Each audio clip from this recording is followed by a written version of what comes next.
Bonjour, bonjour à tous. J'espère que vous allez bien. Ce matin, je voudrais poser une question à l'acteur Esaboto. Te souviens-tu de ce manuscrit, Sorcellerie au tribunal? Est-ce qu'il te rappelle quelque chose?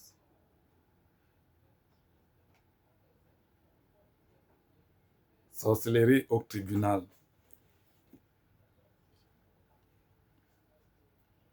Hier, j'étais avec un bien-aimé dans le Seigneur et il était en train d'attirer mon attention sur cet autre ouvrage que j'ai écrit il y a quelques temps, ce manuscrit, Apocalypse 28. Et il me disait qu'il faut le protéger, qu'il faut protéger euh, l'œuvre, que c'est important de protéger les œuvres parce que quelqu'un peut voler. Alors, je lui ai répondu que il y a les œuvres qu'on ne protège pas, du moins qui se protègent elles-mêmes. Parce que pour les voler, ou si tu les voles, il faut être capable de les porter spirituellement.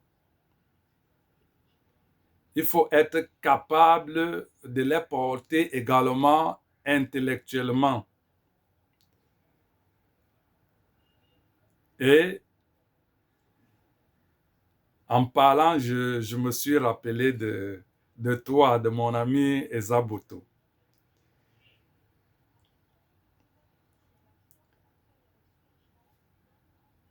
À une certaine époque, j'étais très épris par le cinéma, le théâtre. C'est vrai, j'aimais le droit, mais j'aimais également le cinéma. Et je suivais beaucoup les acteurs qui tournaient les séries sur Canal 2 à cette époque-là, entre les années 2000. Je suivais beaucoup et franchement, c'était une nouvelle vague. Canal 2 donnait l'opportunité aux acteurs camerounais de s'exprimer. Alors, je me suis rapproché de toi, Esaboto. J'avais déjà écrit beaucoup de scénarios. Je me suis rapproché de toi pour faire partie de ta troupe qui avait déjà des œuvres. Et je me rappelle que tu m'as bien accueilli, tu m'as bien reçu et tu m'as même intégré dans la troupe. Et le seul problème que j'ai eu, c'est les cadres qui étaient avec toi, qui n'étaient pas très contents de la façon que tu me faisais entrer dans cette troupe-là. Je me rappelle, il y avait un projet en cours du côté de Yassa, dans un village quelque part là-bas. Et je crois que c'était Sida au village, oui. Et ça n'a pas mis long parce que, bon, la réticence des autres acteurs a fait que je préfère me retirer parce que euh, il fallait payer pour intégrer la troupe. Or, moi, j'avais quelque chose à donner. J'avais les textes, j'avais des scénarios que je proposais. J'avais quelque chose de plus à donner. Et je ne vois pas pourquoi est-ce que je devais intégrer cette troupe-là et payer. En tout cas, c'est ce qui a fait que je me retire. Quand je me retire, j'ai créé ma propre troupe à l'université de Douala. En cette année-là, j'ai créé ma troupe. J'ai réussi à rassembler des très bons acteurs. Les gars étaient talentueux, ambitieux, et amoureux de l'art. C'était vraiment bien. Une équipe vraiment merveilleuse. Franchement, je vous dis merci. Tous ceux qui ont fait partie de cette troupe-là, vous m'avez donné des moments euh, des moments inoubliables. Je ne peux pas oublier cela. Lorsque j'ai créé cette troupe-là, elle commence à évoluer. J'ai l'idée de de créer du moins une œuvre qui reflétait mon vécu. Du moins, je me suis inspiré d'une situation vécue dans mon enfance. Et c'est ça que j'ai écrit, Sorcellerie au tribunal. C'est-à-dire un sorcier qui traumatise tout le village au point où on l'amène au tribunal et même là-bas, personne n'est en sécurité. Lorsque j'ai fini d'écrire cette œuvre-là, je propose ça à ma troupe. Et franchement, les gars, ils étaient... Puisque ça parle de sorcellerie, mais le texte est franchement amusant. C'est très amusant. C'est juste quelque chose de merveilleux. C'est-à-dire, j'avais transformé une situation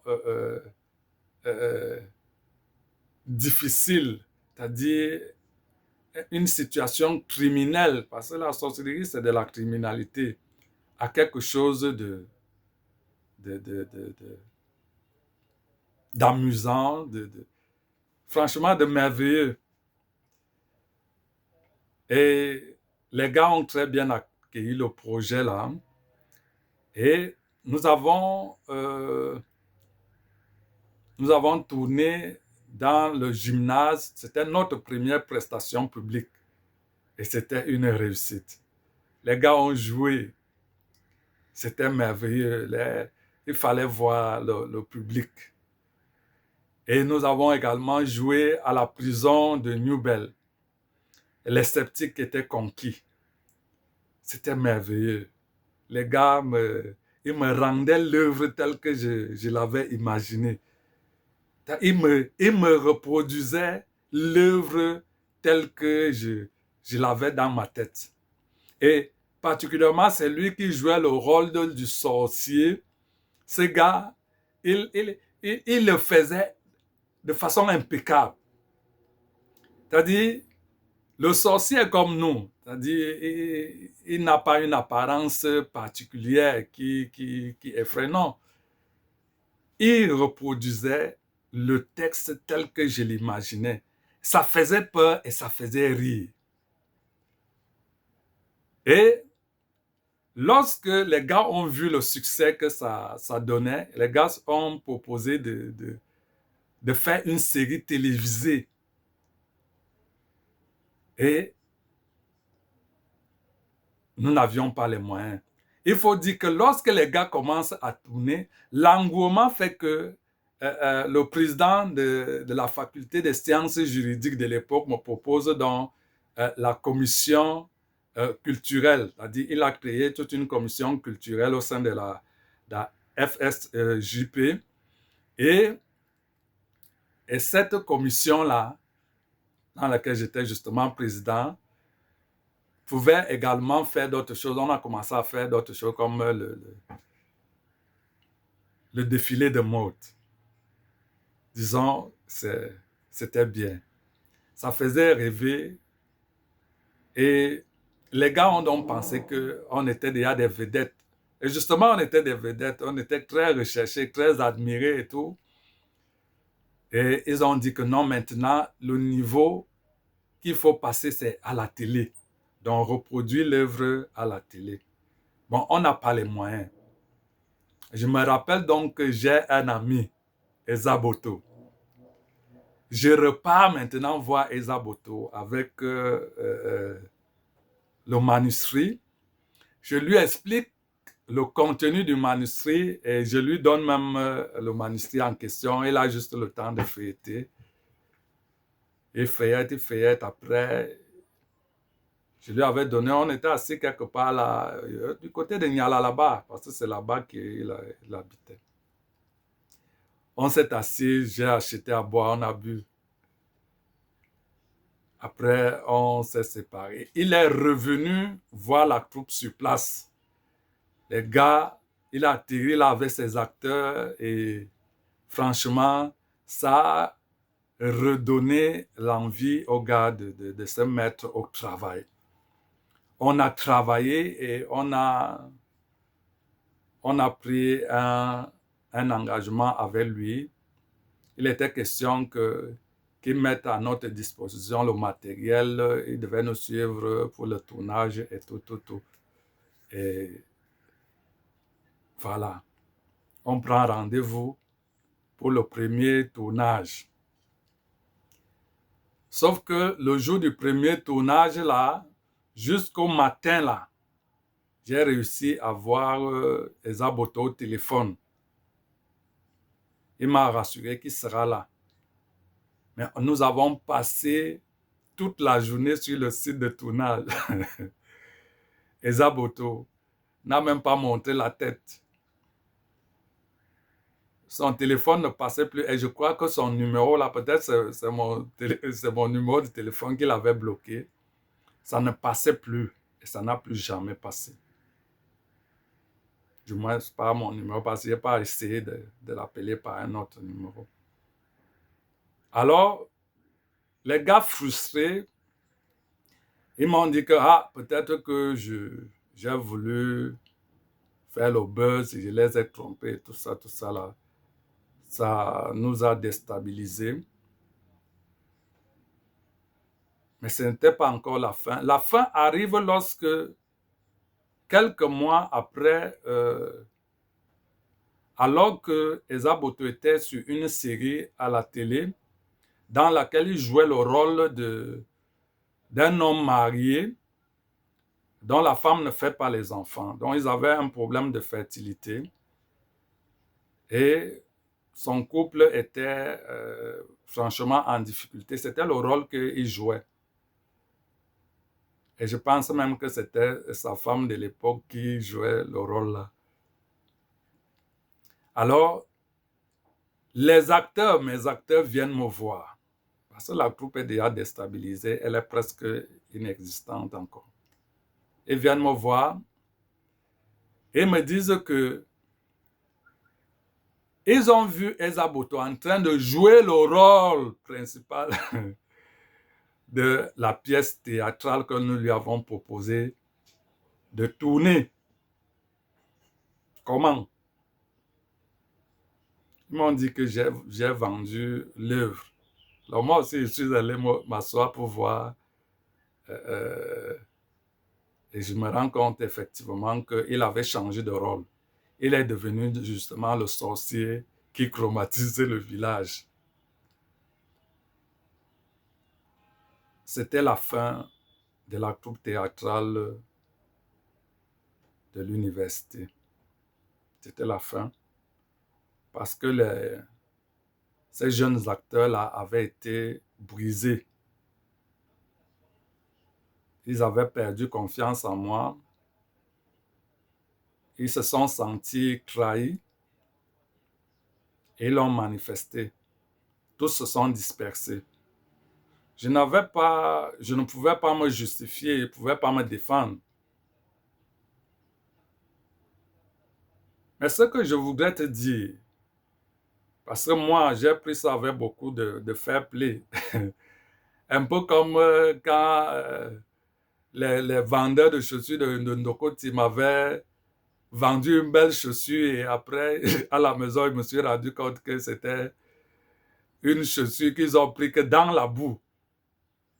Ça m'a amusé parce que je trouvais que c'était ingénieux. Et c'est comme ça que j'ai pris cela. Mais aujourd'hui, parce que je t'observe depuis, comme je le disais à mon frère là, on ne vole pas tout et on ne vole pas à tout le monde. Ce que tu as fait, j'ai senti, c'est vrai, j'ai joué le fair play, mais j'ai senti comme si tu m'avais enlevé quelque chose de précieux. Tu m'avais enlevé quelque chose de précieux, tu m'avais enlevé une ambition, tu m'avais enlevé une troupe, tu m'avais enlevé des acteurs, tu m'avais enlevé une vision, tu m'avais volé je dirais une carrière, parce que il fallait recommencer à zéro, ce qui n'était pas évident. Ce que j'ai fait, c'est que j'ai pris le manuscrit, comme tu le vois là, et je l'ai gardé. C'est une œuvre merveilleuse qui existe toujours. Et ce n'est pas à moi seul que tu as fait. Tu as brisé ces jeunes gens-là. Tu as brisé leur élan, leur envie, et peut-être même leur carrière. Peut-être certains avaient déjà, voyaient en ça une carrière toute faite. Tu as volé ça. Sauf que tu n'avais pas les épaules pour porter une telle œuvre. Ça t'a donné du succès, ça t'a donné une visibilité, mais tu n'étais pas capable de porter cela. Parce que ce que moi, je suis en train de dénoncer, c'est quelque chose que j'ai vécu. Et c'est parce que je venais de donner ma vie au Seigneur, ils avaient à peine 11 ans, et j'ai voulu imiter les enfants, imiter le pasteur, comment le pasteur fait, et j'ai réuni tous les enfants du village pour un culte, comme on dit maintenant, un culte de dimanche. Et j'ai fait un culte d'enfants. Sauf que quand j'engage la louange, on chante. Maintenant, au niveau de l'adoration, quand je lance l'adoration, je ne comprends plus rien. Les enfants tombent comme des cailloux. J'ai l'impression que ils font semblant qu'ils sont en train de tourner un scénario quelconque. Que non. Lorsque je me rapproche d'un pour le toucher, je me rends compte qu'il sursaute et il fait comme une chenille. Et je me rends compte donc que hey, l'affaire, ce n'est plus à mon niveau. Donc, ce qui se passe là, ce n'est pas du film qu'ils sont en train de tourner. C'est réel. Le Saint-Esprit est descendu. J'ai couru appeler mon père pour lui dire que papa, j'ai perdu contrôle de ce qui se passe là-bas. Ils ont essayé, mais le culte du dimanche était fini. Sauf que nous avions une fête quelques jours après. Et pendant que nos invités arrivaient, subitement, l'un des enfants qui était tombé pendant cette séance-là a commencé à manifester les mauvais esprits. C'est devenu comme un film. C'est-à-dire, vous avez des étrangers qui sont en train de voir quelqu'un, un jeune homme, un enfant, qui manifeste les esprits. Tantôt il est femme, tantôt il est homme. Il y avait un couple qui habitait en lui. Et pendant que nous étions là, les pasteurs ont essayé de les délivrer, ce n'était pas possible. Du moins, ils n'arrivaient pas. Et le monsieur en question qui habitait dans ce garçon-là est venu passer dans la cour. Quand il est passé, mes grands frères l'ont vu et ils l'ont suivi pour le menacer. Parce que chez nous, on dit qu'il vite pour une bam. C'est-à-dire, si tu grondes un sorcier, il va se calmer. Malgré ils sont partis le menacer jusqu'à prendre la chicotte pour le taper. Il leur a dit que Miné Yen, vous allez voir. Le père là est parti. Quand il est revenu en esprit cette fois-là. Mais sauf que vous ne le voyez pas, mais les scènes que vous voyez, c'est-à-dire que les scènes qui se passent, vous sentez, il y a quelqu'un qui est en train de vous déstabiliser. Donc, il est venu, brrr, vous entendez le bruit dans la cacaoyer, brrr, après il atterrit sur le groupe fait groupe, le groupe s'arrête. Et il a fait ça non-stop, toute la nuit. On n'avait même pas de lampe. On a dormi comme ça, là, dans le noir. Et chacun là où il dormait, il n'était pas sûr de voir le lendemain. Et le matin, c'est chaque invité qui cherchait à plier ses bagages pour rentrer. Le voyage avait mal tourné. C'est dans ce contexte-là. Et il arrivait en cette période-là que on vous dise qu'un avion de nuit est tombé. On vous sort la liste de tout ce qui était dans l'avion là. Et comme on a sorti la liste là, ces gens commencent à mourir un à un. Et vous êtes traumatisé parce que c'est des faits, vous êtes en train de vivre ça. On vous raconte la sorcellerie et vous vivez ça. Il se passe que lorsque l'évangile arrive au village, l'évangile va toucher la sorcellerie. Il va toucher la sorcellerie. Il va influencer le mouvement de sorcellerie qui était jusque-là stable. Et ce n'est plus quelque chose qui est caché. Ça commence à se vivre publiquement. Et c'est comme ça, c'est dans ce contexte-là que moi j'ai vécu. Et c'est ce qui me fait écrire cet ouvrage-ci. Donc je m'inspire de ça, d'un sorcier qui traumatise dans le village jusqu'à ce qu'on l'amène au tribunal.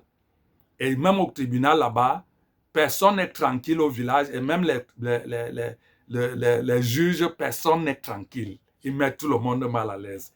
Et franchement, c'est une œuvre merveilleuse que j'ai dû classer à cause de toi.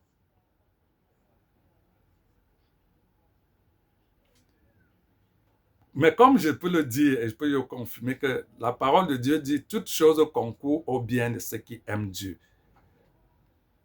Tu as fait mal de voler quelqu'un à qui il ne fallait pas voler, de voler une œuvre pour laquelle tu n'avais pas assez de force pour porter. Quelle qu'en soit l'alliance que tu pouvais faire, ça n'allait pas supporter cette charge-là. Alors, par ce canal, et je supplie tous ceux qui vont suivre cette vidéo de partager pour qu'elle t'arrive. Tu as l'opportunité d'avoir une nouvelle vie. Tu as l'opportunité de changer de vie. Tu peux retrouver la santé. Parce que ce que tu souffres est spirituel. Les maladies que tu souffres là, ce sont des maladies spirituelles. Les yeux que tu sortais souvent pendant le tournage là, ils ont déjà tapé sur un. Il est déjà mort. Ils vont taper encore sur l'autre. Parce que les sorciers, soit ils te tuent, soit ils te torturent. Ils ont choisi de te torturer parce que tu t'es engagé à dénoncer leurs œuvres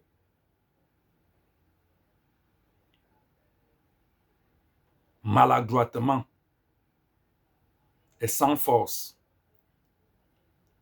Donc repens-toi, confesse ton péché, confesse ton vol.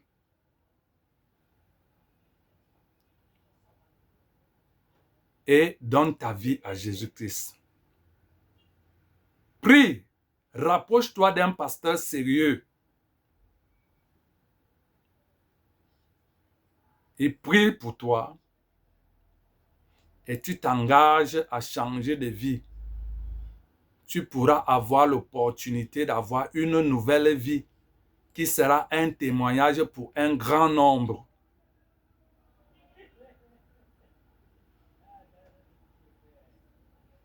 Chaque fois, on dit, la rumeur sort que tu es mort, alors tu n'es pas mort. Tu es torturé par le vol.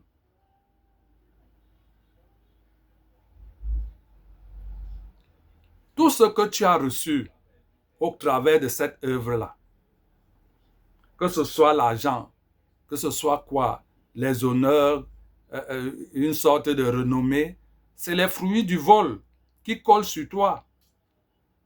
Il n'y a aucune prière que tu peux élever en dehors de la prière de repentance qui puisse avoir la réponse.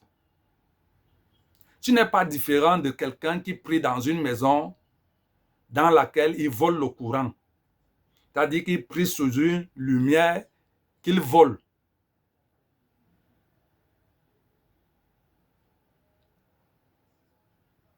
Il boit avec l'eau fraîche, l'eau rafraîchie par une électricité qui ne paye pas.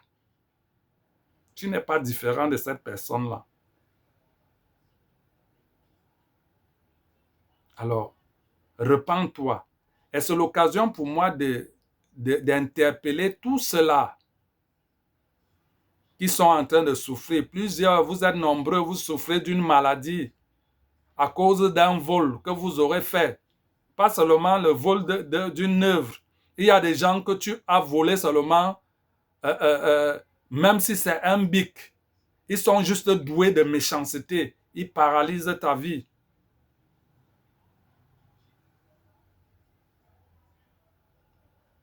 Mais quand tu ne sais pas pourquoi ta vie est comme ça, pourquoi tu es malade, il t'est difficile de retrouver la guérison ou la délivrance. Il est écrit, vous connaîtrez la vérité et la vérité vous affranchira. Et comme l'adage dit chez nous, il ne faut pas regarder là où tu es tombé, regarde là où tu as trébuché, parce que tu peux aller corriger ça. Tu peux enlever la souche qui t'a fait tomber pour que tu ne tombes plus. Tu as la connaissance. Tu as la vérité. Et tu peux être affranchi. Donne ta vie à Jésus-Christ et tu viens, on va servir Christ ensemble. Dans cet ouvrage-là, je traite de la sorcellerie du village. Dans cet autre ouvrage qui me permet de te parler, de m'adresser à toi, je traite de la sorcellerie dans l'Église.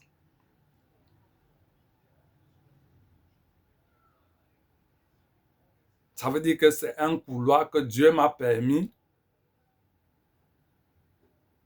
de passer, du moins de transcender, afin de pouvoir être utile à un grand nombre.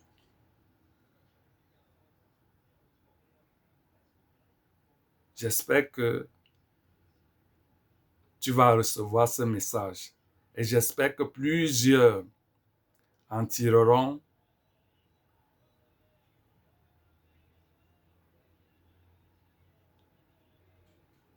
de très bonnes résolutions. Il n'y a rien qui puisse dépasser l'alliance que Christ nous a donnée. Il n'y a rien. Le sang de Christ est capable de nettoyer tout. Je ne sais pas quelle alliance que tu as signée. Tu as l'opportunité de changer toutes ces choses-là, d'avoir une nouvelle vie.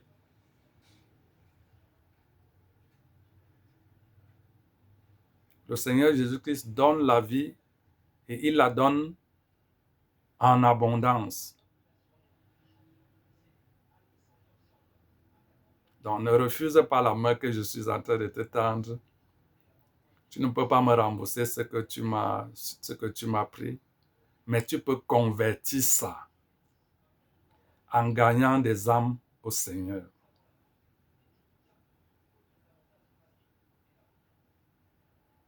Tu peux convertir cette renommée que tu as acquise en gagnant des âmes au Seigneur Jésus-Christ.